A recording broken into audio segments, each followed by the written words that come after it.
Hello दोस्तों, आप लोग कैसे हैं। आशा करता हूं कि आप लोग अच्छे होंगे और मस्त होंगे। मैं क्लास 9th का मैथ पढ़ा रहा था। प्रश्नावली 8 यानी चतुर्भुज क्वाड्रिलेटरल, मैं उसमें से जो है कि 3 क्वेश्चंस करा चुका हूं 8.1 का। चलिए अब चौथे क्वेश्चन पे चलते हैं 8.1 का। तो देखिए क्वेश्चंस क्या कह रहा है। ठीक है, क्वेश्चन कह रहा है कि ए बी सी डी एक आयत है। ए बी सी डी क्या है? एक आयत है। चलिए मैं आयत बना देता हूँ। कह रहा है कि ए बी सी डी एक आयत है, तो मैंने बना दिया आयत एक, है ना।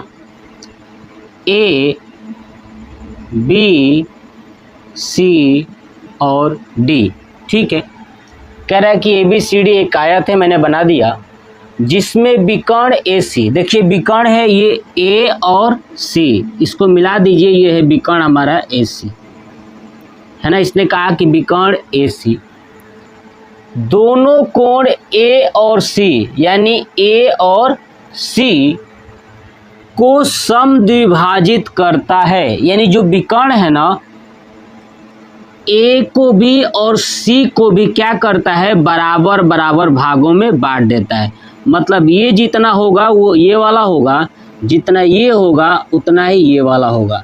ठीक है, ऐसे मैं कर देता हूँ क्लियर। ये बराबर बराबर यानी समद्विभाजित कर देता है। तो दर्शाना है कि ए बी सी डी एक वर्ग है। प्रूफ करना है कि ए बी सी डी क्या है? एक वर्ग है। आप बताइए, अगर ये ए बी सी डी वर्ग प्रूफ करना है तो वर्ग की सभी भुजाएं क्या होती हैं? बराबर होती हैं। क्या होती हैं? बराबर होती हैं। मतलब अगर हम ये प्रूफ कर दें कि ए बी बराबर बी सी बराबर सी डी, है ना, बराबर डी ए, तो क्या हो जाएंगी? वर्ग हो जाएंगी। यही हमें प्रूफ करना है। तो चलिए प्रूफ कैसे करेंगे, ध्यान से सुनिए। जो पहले दिया है वो लिख देता हूँ। क्या लिखूंगा? कि दिया है ना। जो जो चीज़ें दिया है वो सबसे पहले लिख लेना है। दिया है, क्या दिया है? ए बी सी डी एक आयत है, तो मैं लिख देता हूँ ए बी सी डी एक आयत है ना। ए बी सी डी क्या है? एक आयत है। ठीक है, तो अगर ये आयत है तो बताइए आयत की आमने सामने की भुजाएं क्या होती हैं? बराबर होती हैं। तो क्या मैं लिख सकता हूं क्या कि ए बी बराबर डी सी, है ना, लिख सकता हूं। दूसरा क्या लिख सकता हूं? ए डी बराबर बी सी, ए डी बराबर बी सी। क्लियर? तो मैंने लिख दिया ए डी बराबर बी सी। चलिए यहाँ तक हो गया। अब क्या करना है? सिद्ध करना है। ठीक है, तो सिद्ध करने से पहले भी ऊपर देखें तो जिसमें विकर्ण ए सी दोनों कोणों ए और सी को समद्विभाजित करता है। मतलब मान लेता हूँ कि ये वाला 1 है, ठीक है, ये है 2, ठीक है, ये है 3 और ये है 4। क्लियर? तो ये समद्विभाजित करता है। तो बताइए कोण 1 कोण 2 के बराबर हो जाएगा और कोण 3 कोण 4 के बराबर हो जाएगा। ये सब दिया हुआ है, देखिए इसमें दिया है पूरा। सिद्ध यहाँ से करना है, जहाँ से लिखा है दर्शाइए कि यहाँ से करना है, ये सब दिया हुआ है। तो क्या मैं लिख सकता हूँ कोण 1 इक्वल टू कोण 2, दूसरा लिख सकता हूँ कोण 3 इक्वल टू कोण 4। ये हमने लिख दिया। अब नीचे लिखेंगे सिद्ध करना है ना। सिद्ध करना है। सिद्ध क्या करना है? पहला क्वेश्चन कह रहा है कि ए बी सी डी एक वर्ग है। क्या करना है? ए बी सी डी एक वर्ग है। और दूसरा सिद्ध क्या करना है? विकर्ण बीडी दोनों कोणों, तो यहाँ पे लिख दूंगा विकर्ण बीडी दोनों कोणों बी और डी को समद्विभाजित करता है ना। ये दूसरा प्रूफ करना है। चलिए अब पहला प्रूफ करते हैं, ध्यान से सुनिएगा। जो जो चीज़ें दिया था मैंने ऊपर लिख दिया है, जो सिद्ध करना है वो नीचे लिख दिया है। अब पहला क्वेश्चन करना स्टार्ट करते हैं, 1 नंबर, है ना। सबसे पहले यही प्रूफ करना है कि ये ABCD एक वर्ग है।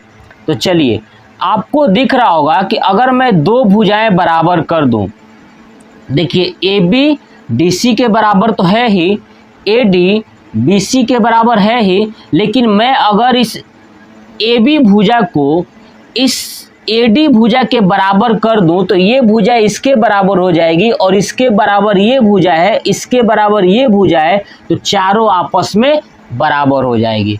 चलिए इसको कैसे करेंगे। तो सबसे पहले दो त्रिभुज हमको दिखाई दे रहा है, कहाँ पे, ABC और ADC। तो लिखूंगा त्रिभुज ABC तथा त्रिभुज ADC में दिख रहा है आपको दो त्रिभुज। चलिए अगर मैं इन दोनों त्रिभुज को सर्वांगसम कर दूं तो बताइए ये CPCT से सभी कोण सभी भुजाएं आपस में बराबर हो जाएंगी। तो चलिए मैं इसको सर्वांगसम करता हूं। आपके सामने दो त्रिभुज है, देखिए ABC और ADC।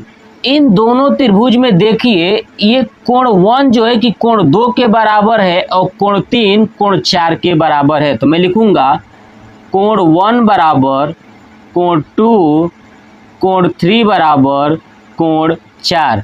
दो चीजें मिल गई ना, 1 2 के बराबर है, 3 4 के बराबर है। ये क्या था, तो दिया है, तो मैं लिख दूंगा दिया है ना, क्योंकि ये कहा भी था, देख लीजिए ऊपर कि AC दोनों कोण A और C को समद्विभाजित करता है। चलिए ये तो दो मिल गया। अब आप देखिए इसमें जो विकर्ण है AC, ये जो विकर्ण AC है ना, ये दोनों त्रिभुज के लिए उभयनिष्ठ है। क्या है, विकर्ण AC दोनों त्रिभुज के लिए क्या है, उभयनिष्ठ है। तो मैं लिख दूंगा AC बराबर AC, किसके कारण, उभयनिष्ठ से, है ना, उभयनिष्ठ से। अब ये उभयनिष्ठ अब हमको मिल चुका है, क्या, देखिए ये है। अब कौन सा नियम लग रहा है ये देखिए, देखिए दो कोण है और एक भुजा है ना। तो देखिए कोण भुजा, देखिए S, ये है A और ये है A। तो ASA नियम से, कौन सा, ASA नियम से। तो लिखूंगा ASA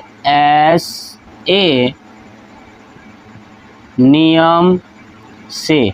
अगर मैं इस नियम की बात करूं तो इस नियम से दोनों त्रिभुज क्या हो गए, सर्वांगसम। तो मैं लिखूंगा नीचे त्रिभुज ABC सर्वांगसम त्रिभुज ADC। ये दोनों त्रिभुज क्या हो गए, सर्वांगसम हो गए। अब जब दोनों त्रिभुज सर्वांगसम हो गए तो बताइए क्या इनकी भुजाएं भी बराबर होंगी, बिल्कुल होंगी। तो क्या मैं लिख सकता हूं कि AB बराबर AD, AB बराबर AD। देखिए AB भुजा AD के बराबर, किसके कारण, CPCT से, है ना। AB बराबर क्या है, AD भुजा। अब देखिए ऊपर क्या है, AB बराबर DC भुजा है ना। देखिए यहाँ पे AB बराबर DC भुजा है, AB बराबर AD। देखिए AB बराबर AD और AB के बराबर DC है, ठीक है। तो सब आपस में क्या होंगी, बराबर हो जाएंगी। अब नीचे लिखूंगा अतः, ठीक है। जब AB के बराबर AD आ गया, इसके बराबर ये AD आ गया, तो AD के बराबर कौन है, BC। ठीक है, और ए बी के बराबर ये डी सी, तो सभी आपस में मिल के क्या हो जाएंगी कि ए बी बराबर बी सी बराबर सी डी बराबर डी ए, है ना। ये चारों भुजाएं आपस में बराबर है। जब चारों भुजाएं आपस में बराबर है तो कह सकता हूं कि ए बी सी डी एक वर्ग है। तो लिख दूंगा अतः ए बी सी डी एक वर्ग है ना। ए बी सी डी क्या है, एक वर्ग है। यानी ये था हमारा चौथे का पहला क्वेश्चन, प्रूफ किया कि ए बी सी डी एक वर्ग है। आप इसको नोट कर लीजिए, मैं साइड हो जाता हूँ, आप इसको कॉपी पे नोट कर लीजिएगा। चलिए अब चलते हैं दूसरे क्वेश्चंस पे सॉल्व करते हैं। तो चलिए मैं इस वाले पोर्शन को हटाता हूँ, ये वाला पोर्शन वैसे ही रहेगा, ये वाला पोर्शन सेकंड करते हैं। तो आप इसको ले लीजिए स्क्रीनशॉट या कॉपी पे नोट कर लीजिए। चलिए मैं हटाता हूँ। देखिए अब हम लोग जो भी चीज़ें प्रूफ कर चुके हैं, ठीक है, ये तो हमको समझ में आ गया कि ए बी सी डी क्या है, एक वर्ग है। अगर ये ए बी सी डी वर्ग है तो सभी भुजाएं बराबर होंगी। अब कह रहा है कि विकर्ण बी डी दोनों कोण बी और डी को समद्विभाजित करता है। अब ये विकर्ण नहीं चाहिए, है ना, हमको अब कौन सा विकर्ण चाहिए, तो बी डी। ध्यान सुने, ये मैं विकर्ण हटा देता हूं जो कि पहले क्वेश्चंस के लिए था। अब चाहिए ये बी डी। देखिए अगर मैं ये प्रूफ कर दूं कि ये त्रिभुज इस त्रिभुज के सर्वांग सम है, तो बताइए कोण भी बराबर हो जाएंगे कि नहीं। बस तो लिखना क्या है, त्रिभुज डी ए बी या बी ए डी, कुछ भी लिख सकते हैं, कोई दिक्कत नहीं।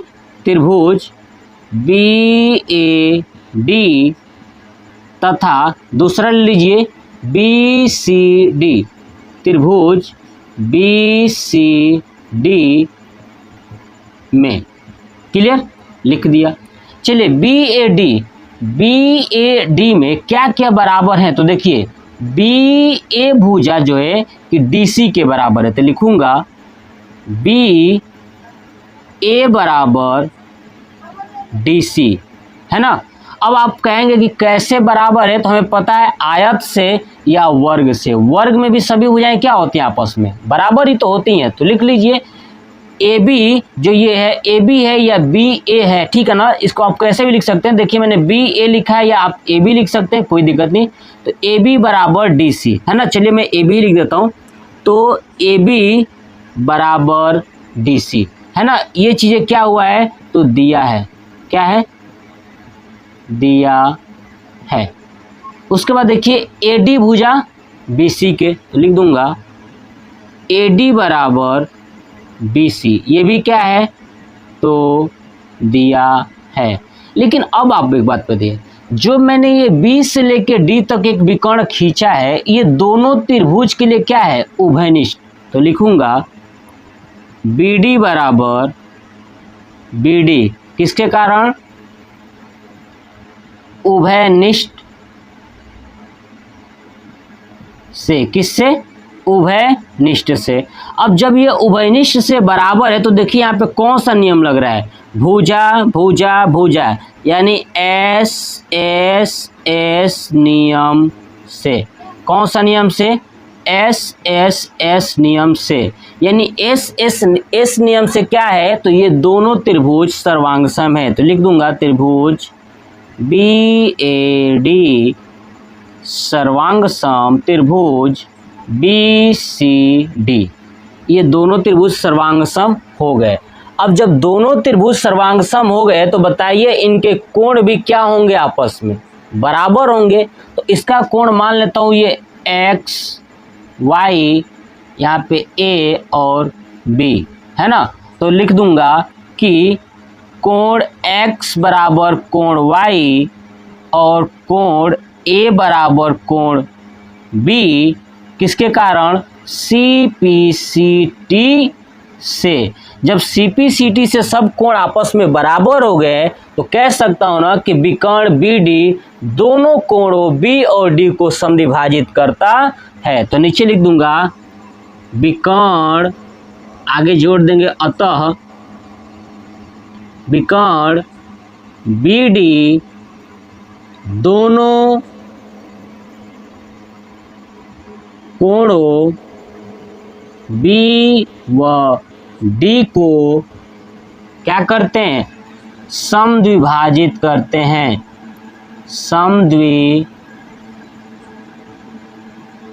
समद्विभाजित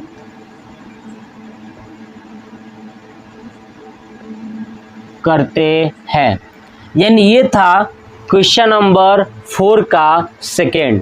ठीक है, ये क्वेश्चन नंबर 4 कंप्लीट हो गया। पांचवा क्वेश्चन क्या कह रहा है, कह रहा है कि समांतर चतुर्भुज ABCD के विकर्ण BD पर दो बिंदु P और Q इस प्रकार स्थित है कि DP बराबर BQ।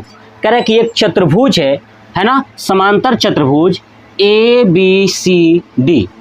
ठीक है, इसमें जो विकर्ण BD है, देखिए विकर्ण B और D, इसमें जो विकर्ण BD है इस पर दो बिंदु है P और Q। देखिए P और Q इस प्रकार स्थित है कि DP बराबर BQ, यानी जो ये DP है ये BQ के बराबर है। ये वाली भुजा किसकी बराबर है, इसके बराबर। ठीक है, तो दर्शाना है। चलिए ठीक है, सबसे पहले लिखता हूँ कि दिया है, क्या क्या दिया है वो लिखता हूँ। उसके बाद हम लोग पहला, दूसरा, तीसरा, चौथा, पांचवा इन सभी क्वेश्चंस को प्रूफ करके देखेंगे क्या ये है कि नहीं है ना। तो सबसे पहले लिखता हूँ दिया है, क्या दिया है कि ABCD क्या है, एक समांतर चतुर्भुज है। ABCD एक समांतर चतुर्भुज है ना। ABCD एक क्या है, समांतर चतुर्भुज है। अगर आप देखोगे कि ABCD एक समांतर चतुर्भुज है तो बताइए समांतर चतुर्भुज में आमने सामने की भुजाएं क्या होती हैं, बराबर होती हैं। तो ये चीज़ें लिख दूंगा कि AB बराबर CD, यानी ये भुजा जो AB है ये CD के बराबर होगी। ऐसे ही BC भुजा AD के बराबर होगी। तो लिख देता हूँ BC बराबर AD, है ना, ये भुजाएं आपस में बराबर होंगी। नेक्स्ट क्वेश्चन कहा है कि विकर्ण BD पर दो बिंदु P और Q है। तो लिखूंगा विकर्ण BD पर दो बिंदु P और Q है।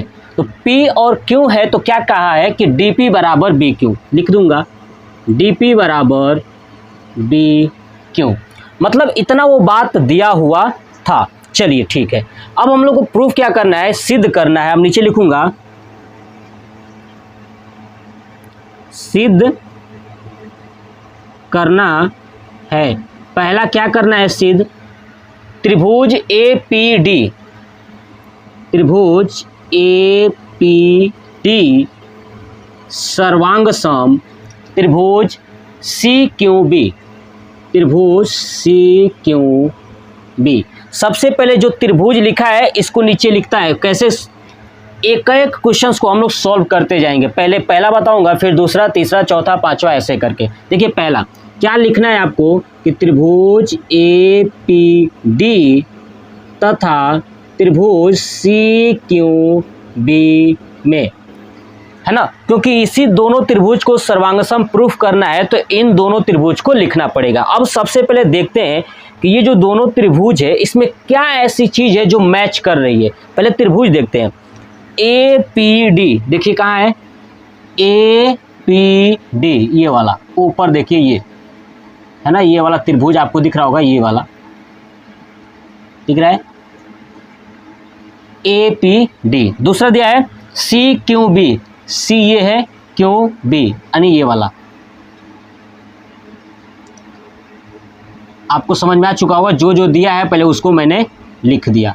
अब देखते हैं कि इन दोनों त्रिभुज में क्या क्या बराबर है। तो देखिए पहले चीज क्या बराबर है कि जो BC है वो AD के बराबर है ना।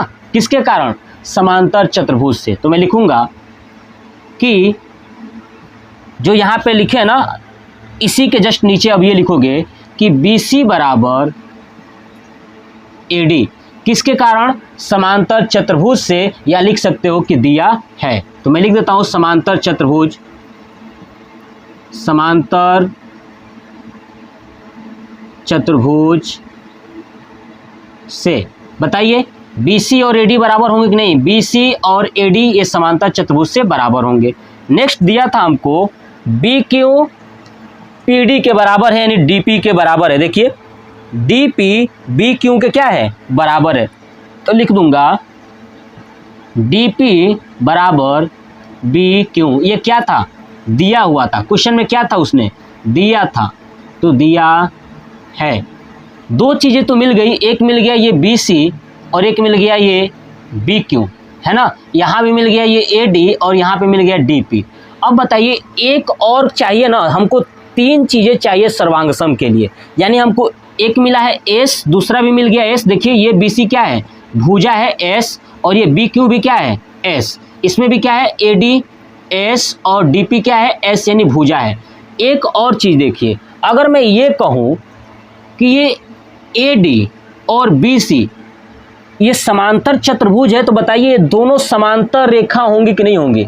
होंगी, दोनों समांतर रेखा। और ये समांतर रेखा के बीचों बीच से गई हुई है B और D, है ना। B D विकर्ण गया हुआ है। मान लीजिए कि देखिए एक समांतर रेखा ये A है और ये D है, दूसरा है BC, यहाँ पे B है और यहाँ पे C है, तो ये बीच में गया हुआ है ये ऐसे विकर्ण BD, तो विकर्ण BD। तो आप देखेंगे कि जब समांतर रेखाएं होती हैं तो उनके बीच में अगर रेखा खींची जाए तो वो तिर्यक रेखा कहलाती है। कौन सी रेखा? तिर्यक रेखा।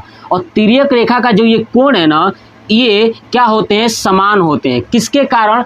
एकांतर कोण से। किससे? एकांतर कोण से। तो एकांतर कोण के कारण जो है कि ये वाला कोण क्या हो जाएगा? ये जो बीच का कोण है, ये वाला कोण इस कोण के बराबर हो जाएगा। अरे समझ में? तो मैं क्या लिखूंगा कि CBQ, कोण CBQ बराबर, इधर का लिख देंगे ADP, कोण ADP, किसके कारण? एकांतर कोण से। क्या लिखेंगे? एकांतर कोण से। ये किससे बराबर हुआ है? एकांतर कोण से। तो देखिए हमको तीन चीजें मिल गया। क्या मिल गया? तो SAS, यानी कौन सा नियम लग रहा है? SAS। तो SAS नियम से, है ना। SAS नियम से क्या हो जाएगा? ये दोनों त्रिभुज सर्वांगसम हो जाएंगे। तो नीचे लिख दूंगा त्रिभुज APD सर्वांगसम CQB, त्रिभुज CQB। ये क्या हो गया? दोनों सर्वांगसम हो गया है। यानी पहला क्वेश्चन जो कहा था ये हो गया प्रूफ। क्या हो गया? प्रूफ, है ना, प्रूफ हो गया। अब आप बताइए दूसरा क्वेश्चन क्या कह रहा है कि AP बराबर CQ। देखिए ये है AP और ये है CQ, ये वाली भुजा, है ना। ये दोनों आपस में बराबर होंगी, ये प्रूफ करना है दूसरे में। तो दूसरा लिखूंगा। अब बताइए जब ये दोनों त्रिभुज सर्वांगसम हो गए तो इनकी सभी भुजाएं यानी संगत भुजाएं क्या होंगी? बराबर होंगी, है ना। संगत भुजाएं भी क्या होंगी? बराबर होंगी। तो मैं लिख सकता हूं दूसरा AP बराबर क्या सिद्ध करना था? CQ, किसके कारण? CPCT से। ये हमारा हो गया दूसरा क्वेश्चन। क्या हो गया? दूसरा क्वेश्चन, यानी AB बराबर CQ किसके कारण बराबर हो गया? CPCT से। यानी यदि दो त्रिभुज सर्वांगसम होती हैं तो उनकी संगत भुजाएं भी आपस में बराबर होती हैं। तो ये था हमारा दूसरा क्वेश्चन।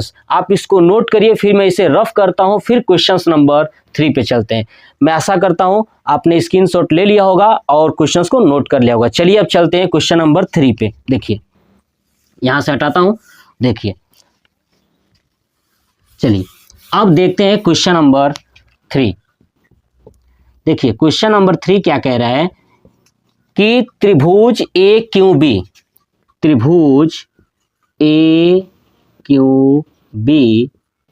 सर्वांगसम त्रिभुज CPD, त्रिभुज CPD। अब देखिए ये त्रिभुज लिखेंगे क्या कि त्रिभुज AQB तथा त्रिभुज CPD में, है ना, ये तो लिखना ही लिखना है।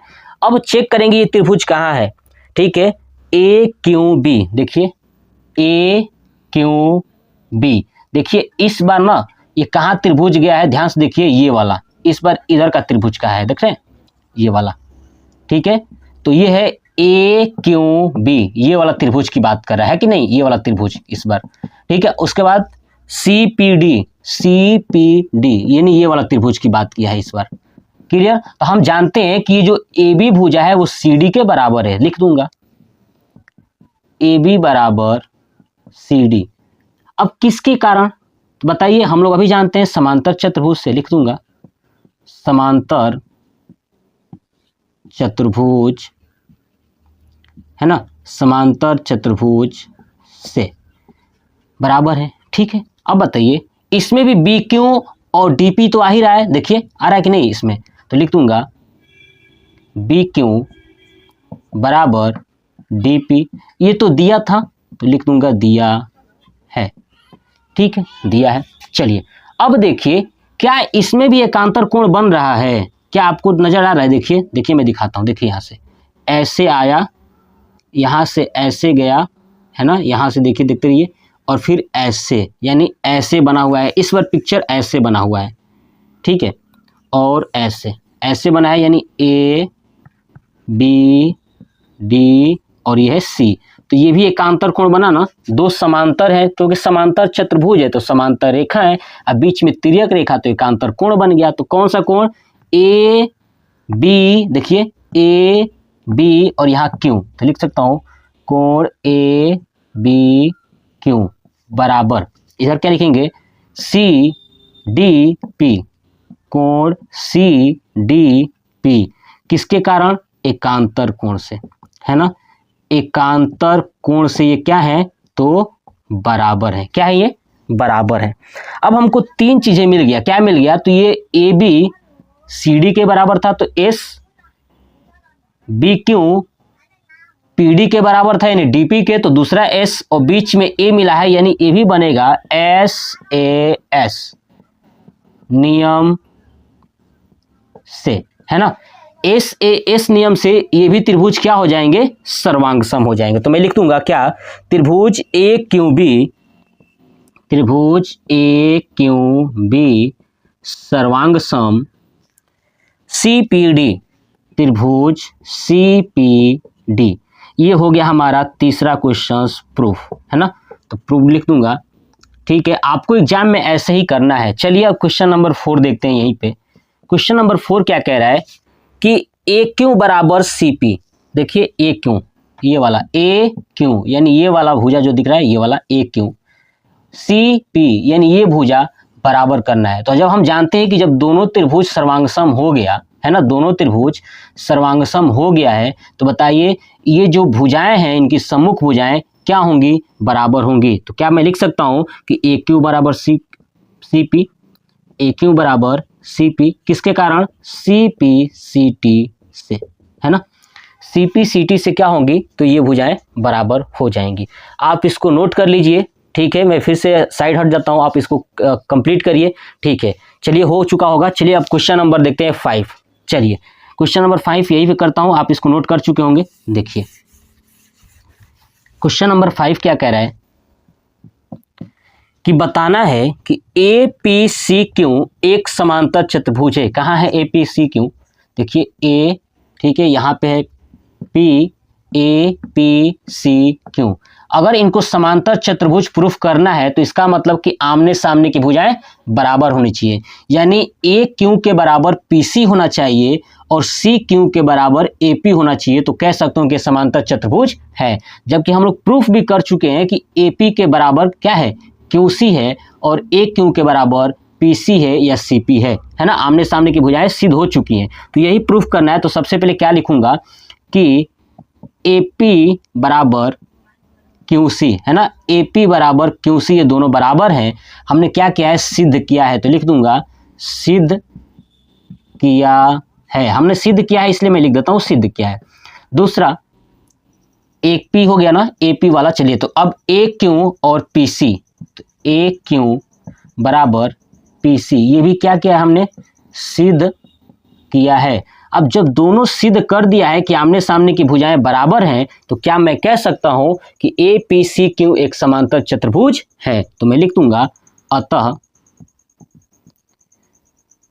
ए पी सी क्यू एक समांतर चतुर्भुज है ना। ए पी सी क्यू क्या है, एक समांतर चतुर्भुज है। ठीक है, तो ये था क्वेश्चन नंबर 5 प्रश्नावली 8.1 का। क्वेश्चन नंबर 6 क्या कह रहा है, कह रहा है कि ए बी सी डी एक समांतर चतुर्भुज है। देखिए ए बी सी डी क्या है, एक समांतर चतुर्भुज है तथा ए पी और सी क्यू, देखिए ए पी और सी क्यू शीर्षों ए और सी, देखिए शीर्ष जो ए है और यहाँ पे सी है। क्लियर। से विकर्ण बीडी पर, से विकर्ण, देखिए विकर्ण है ये बीडी पर क्रमशः लंब है। क्या है ये, लंब है। मतलब ए से जाने वाली जो रेखा है ना वो बीडी पर क्या करती है, 90 डिग्री बनाती है। सी से जाने वाली रेखा बीडी पर 90 बनाती है, उसी को बोलते हैं लंब है। तो दर्शाइए कि त्रिभुज ए पी बी सर्वांग सम त्रिभुज सी क्यू डी। त्रिभुज ए पी बी, देखिए ए पी और बी ये वाला त्रिभुज लेना है। ठीक है, इधर हमको ये वाला त्रिभुज लेना है, ध्यान से देखिएगा ये वाला त्रिभुज है ना ए पी बी में। दूसरा सी क्यू डी, उसके बाद ये वाला त्रिभुज चाहिए हमको। ठीक है, तो चलिए सबसे पहले क्या दिया है वो लिखता हूं, लिखूंगा दिया है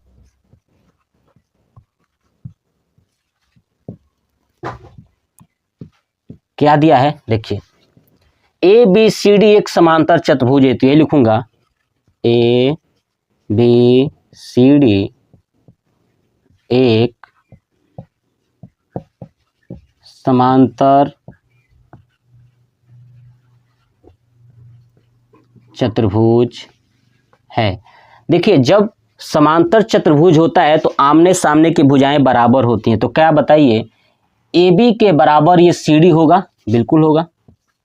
तो ए बी बराबर सी डी, फिर ए डी के बराबर बी सी होगा, ए डी बराबर बी सी। ये बात हम लोग ऑलरेडी जानते हैं कि समांतर चतुर्भुज होता है। तो नेक्स्ट कह रहा है कि ए पी और सी क्यू शीर्षों ए और सी से विकर्ण बी डी पर क्रमशः लंब है। देखिए तो आपको दिख रहा है कि जो विकर्ण बी डी है ना, ए और सी से जो शीर्ष आ रहे हैं क्या है, 90 डिग्री। तो अगर ये 90 डिग्री है तो बताइए क्या यहाँ पे कोण P है ना, कोण P बराबर कोण Q होगा। क्यों, किसके कारण, तो मैं लिख दूंगा लंब के कारण, है ना, परस्पर, या लिखूंगा इसके आगे पूरा लिख देता हूं। चलिए विकर्ण बीडी पर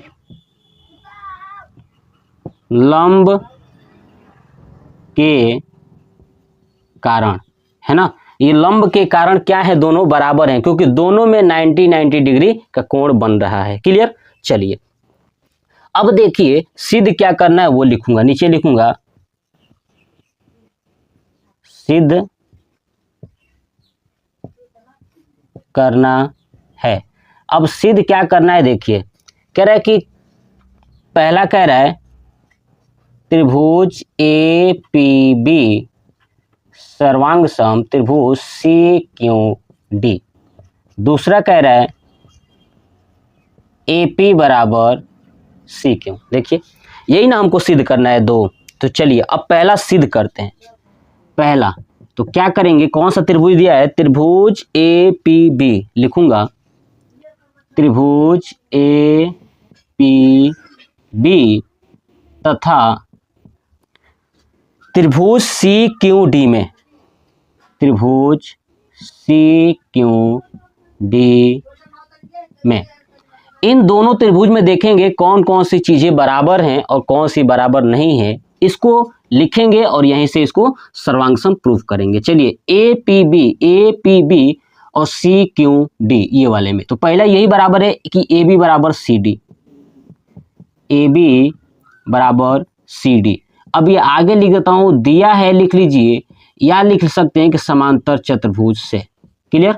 चलिए नेक्स्ट देखिए, ये कोण P और कोण Q बराबर है, तो कोण P बराबर कोण Q। आप देख रहे हैं कि कोण Q इधर है, लेकिन एक बात बताइए, जब इधर 90 है तो एक रेखा पे 180 होता है, तो इधर भी क्या होगा 90 होगा।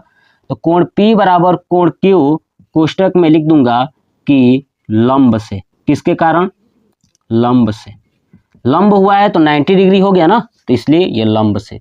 अब आप देखिए कि दो तो मिल गए, अब एक कौन सी बराबर हो सकती है, तो आप देखिए यहाँ पे आप ऐसी चीजें देखिए, C है और ये D है। अगर ये समांतर चतुर्भुज है तो ये रेखाएं समांतर होंगी, A और B क्या होंगी? समांतर होंगी। तो अगर ये B से लेके D तक मिली हुई है, ऐसी रेखा है ना, B से लेके D मिली हुई है, ये विकर्ण, तो विकर्ण देखिए ना, दो समांतर रेखाओं के बीच खींची गई रेखा जो होती है ना, वो क्या कहलाती है? तिर्यक कहलाती है। और देखिए यहाँ भी ये वाला कोण इस कोण के बराबर होगा, किसके कारण? एकांतर कोण से। तो क्या मैं लिख सकता हूँ, कोण D बराबर कोण B, है ना, कोण D ये वाला और ये कोण B, किसके कारण?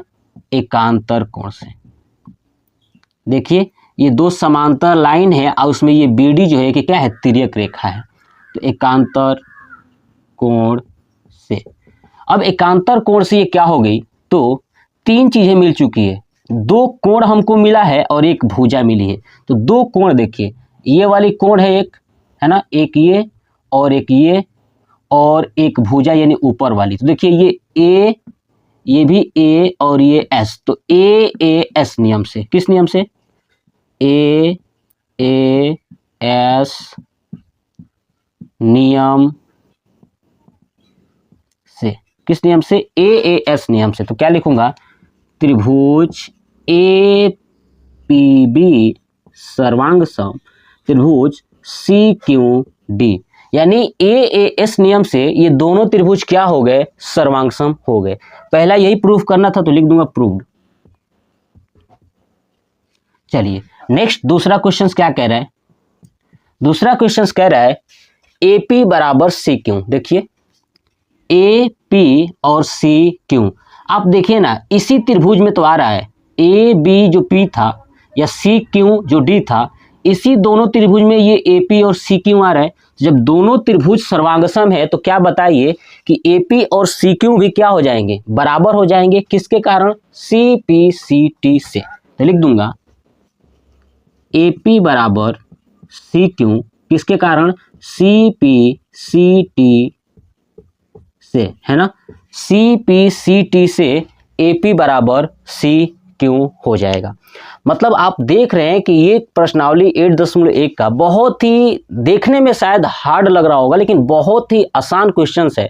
तो आप इसको स्क्रीनशॉट ले लीजिए या कॉपी पे नोट कर लीजिए। देखिए कह रहा है ए बी सी डी एक समलंब है। क्या है? ए बी सी डी ये क्या है? एक समलंब है। क्या है? समलंब है, जिसमें ए बी समांतर डी सी, यानी जो ये ए बी भुजा है वो डी सी के क्या है? समांतर है। क्लियर। उसके बाद कह रहा है और ए डी बराबर बी सी, और जो ये ए डी भुजा है वो बी सी के बराबर है। किसके बराबर है? बी सी के बराबर है। तो दर्शाइए कि कोण ए बराबर कोण बी, है ना, यानी ये वाला कोण ए और कोण बी बराबर करना है। दूसरा कोण सी बराबर कोण डी, यानी कोण सी और कोण डी को बराबर करना है।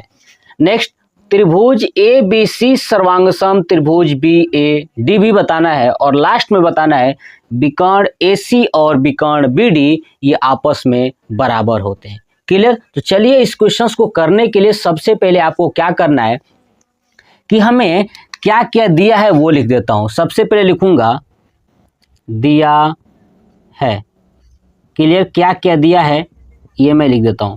ए बी सी डी एक समलंब है, ये लिखूंगा। ए बी सी डी एक समलंब है। क्या है ये? समलंब है।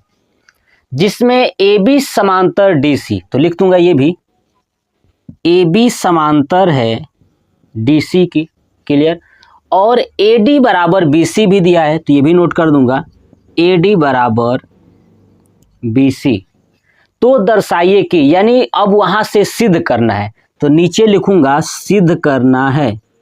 क्या करना है? सिद्ध करना है। तो आप देखिए, जब ये सिद्ध करना है तो जो ये चार चीजें सिद्ध करना है ना, इसी को आप लिख लोगे। तो 1 2 3 और 4, आप इन चारों को यहां पे लिख लीजिएगा, क्लियर। चलिए अब हम लोग इसको सिद्ध करते हैं। अगर ये समलंब है तो सबसे पहले आपको एक रचना करना होगा। क्या करता हूं कि मैं इस ए बी जो रेखा है ना, इसको बढ़ाता हूं आगे की तरफ। क्या करता हूं? इसको आगे की तरफ बढ़ाता हूं, क्लियर। जब आगे की तरफ बढ़ाऊंगा तो जो ये सी है ना, सी से ये जो भुजा दिख रही है आपको डी ए, इसी के समांतर है ना, इसी के समांतर एक रेखा इधर की तरफ खींच दूं, इसी के समांतर। तो जहां पे ये कट करेगी, मान लेता हूं उसको मैं पी। क्या मान लिया? पी। अब आप ध्यान से सुनिए, मैंने क्या किया कि ए बी रेखा को आगे की तरफ बढ़ाया और सी से, ठीक है, शीर्ष सी से डी ए के समांतर एक मैंने रेखा खींचा, और जो ए बी आगे की तरफ बढ़ी है उसको कहीं ना कहीं ये प्रतिच्छेद करेगा। क्या करेगा? प्रतिच्छेद करेगा। वो बिंदु हो गया पी। तो आप देखिए कि ये ए डी और ये सी पी है ना, ये सी पी दोनों समांतर हैं, क्लियर। और आमने सामने की भुजाएं भी क्या है? समांतर है। जब ये आमने सामने की भुजाएं और इधर भी समांतर हैं, इसका मतलब ये ए पी सी डी एक समांतर चतुर्भुज बन गया। क्या बन गया? समांतर चतुर्भुज बन गया। तो सबसे पहले मैंने क्या किया? खींचा, तो ये लिखूंगा रचना में।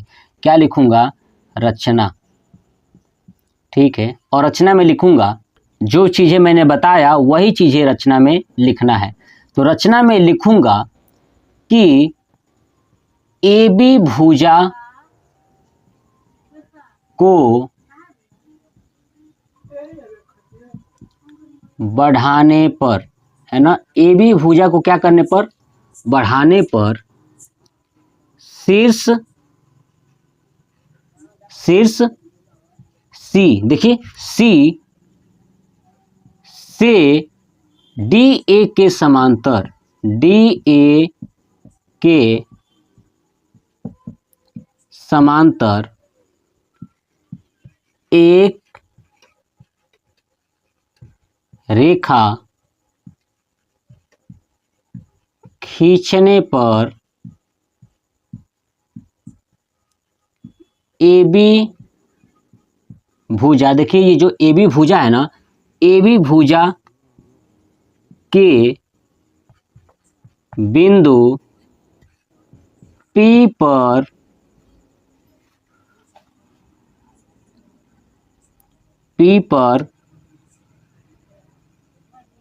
काटती है। क्या करती है?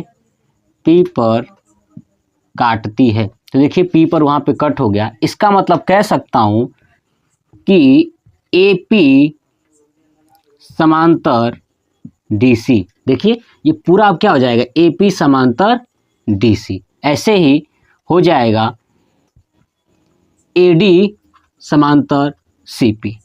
क्या हो जाएगा? ए डी के समांतर सी पी। अतः ए पी सी डी एक समांतर चतुर्भुज है। क्या है? ए पी सी डी एक समांतर चतुर्भुज है। जब ए पी सी डी एक समांतर चतुर्भुज होगा तो आप बताइए, ध्यान से सुनिए, अगर ये ए पी सी डी अगर ये समांतर चतुर्भुज है तो बताइए आमने सामने की भुजाएं क्या होंगी? तो बराबर होंगी। ठीक है, तो आमने सामने की भुजाएं यानी ए डी बराबर क्या हो जाएगा? सी पी, है ना, ए डी बराबर सी पी। क्लियर?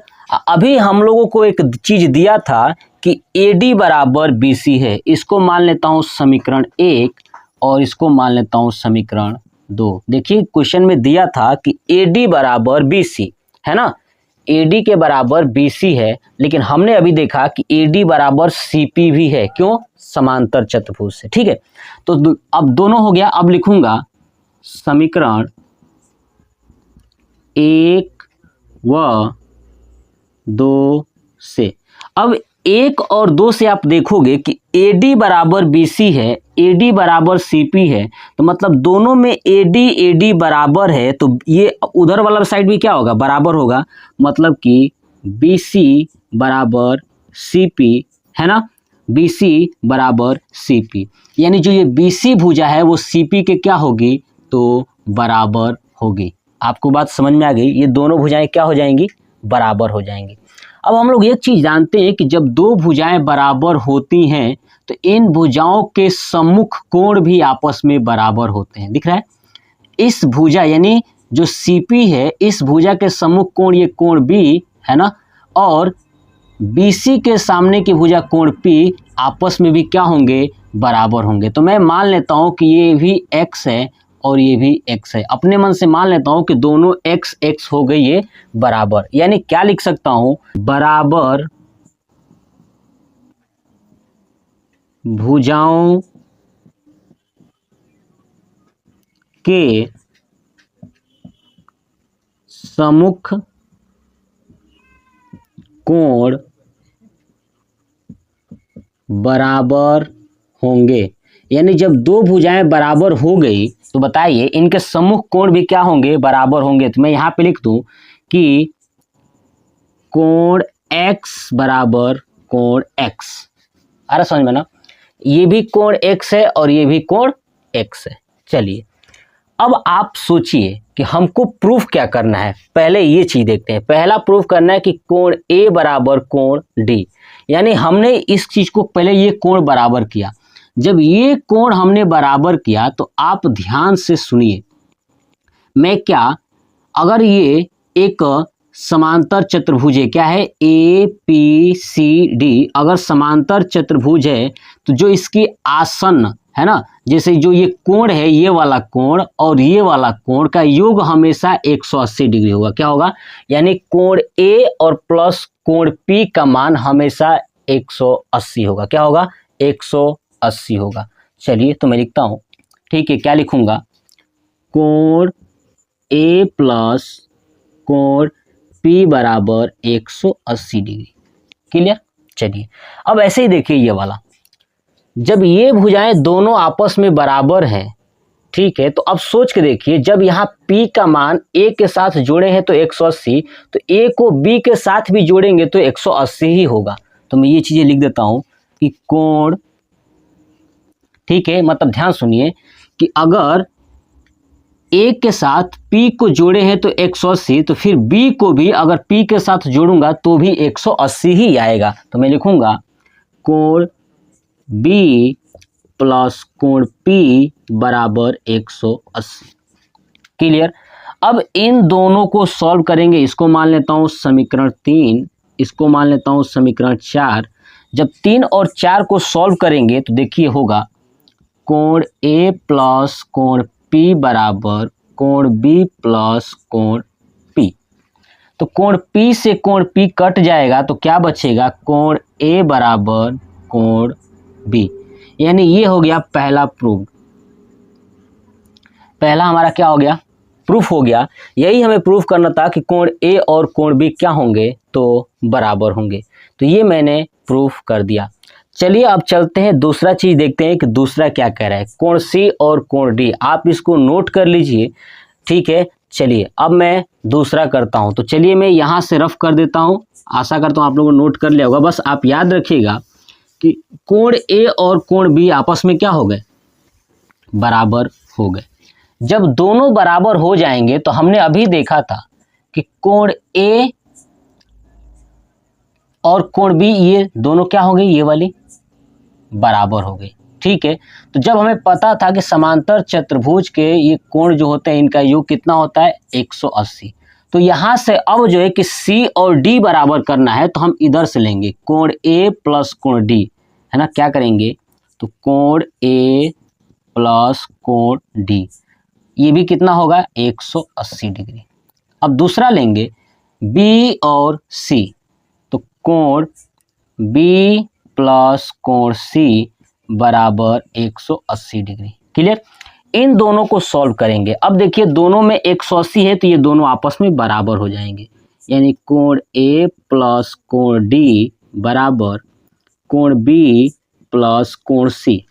हम अभी जाने थे कि कोण ए कोण बी के क्या है बराबर है, मतलब जहां कोण ए है वहां पे कोण बी रख दो, तो क्या होगा कोण बी प्लस कोण डी बराबर कोण बी प्लस कोण सी। देखिए बी से बी कट जाएगा तो क्या बचेगा कोण डी बराबर कोण सी। यही तो प्रूफ करना था दूसरा कि कोण सी और कोण डी आपस में बराबर होंगे, ये भी हमारा प्रूफ हो गया। क्या हो गया, प्रूव्ड हो गया। ये भी हमारा क्या हो गया, प्रूफ हो गया। आप इसको नोट करिए, ये दूसरा क्वेश्चन है। ठीक है, चलिए अब दूसरा क्वेश्चन नोट कर लिए होंगे, मैं आशा करता हूँ आप इसको देख लिए होंगे। चलिए अब तीसरा चलते हैं। देखिए अब तीसरा क्या कह रहा है, तीसरा इसमें कह रहा है कि त्रिभुज ए बी सी और त्रिभुज बी ए डी ये आपस में बराबर हैं। देखिए ए बी सी, यानी मैं अगर इसको ऐसे मिला दूं और बी ए डी, ये वाला त्रिभुज आपको दिख रहा होगा। देखिए मैं त्रिभुज को अगर डॉटेड कर दूं, पूरा भर दूं, तो आपको दिख रहा होगा कि ये वाला त्रिभुज है। तो क्या क्या त्रिभुज है, तो लिखूंगा त्रिभुज ए बी सी तथा त्रिभुज बी ए डी में, है ना। ए बी सी और बी ए डी में देखिए जो ए बी सी है और बी ए डी है, इन दोनों त्रिभुज में ये वाली भुजा उभयनिष्ठ है। कौन, ए बी। तो लिखूंगा ए बी बराबर ए बी, किसके कारण, तो उभयनिष्ठ से। किससे, उभयनिष्ठ से।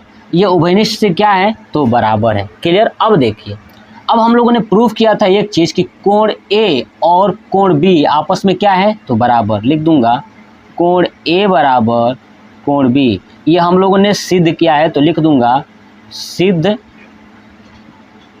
किया है। क्लियर। चलिए अब हम लोग देखते हैं।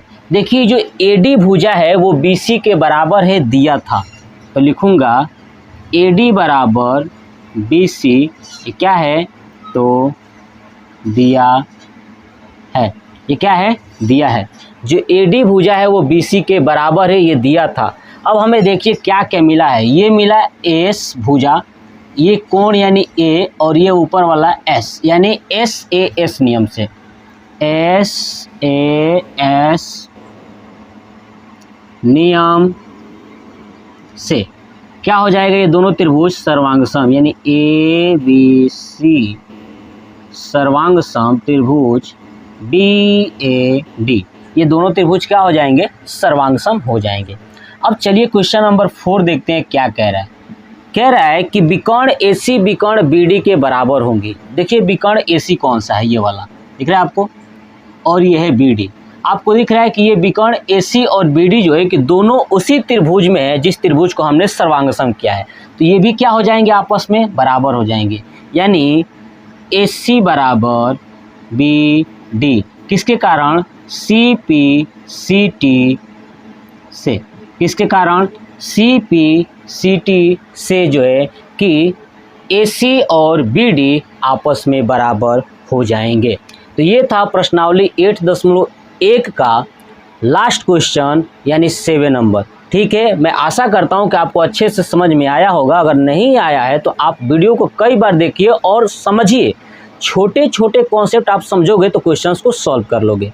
ठीक है, तो नेक्स्ट पार्ट में मैं आपको पढ़ाऊँगा 8.2 और वहाँ पे समझाऊँगा कि मध्य बिंदु पर में क्या होता है, उस पर न्यूमेरिकल्स कैसे किया जाएगा। 8.2 हम लोग सॉल्व करेंगे। तो ये वीडियो कैसा लगा कमेंट बॉक्स में कमेंट करके ज़रूर बताइएगा।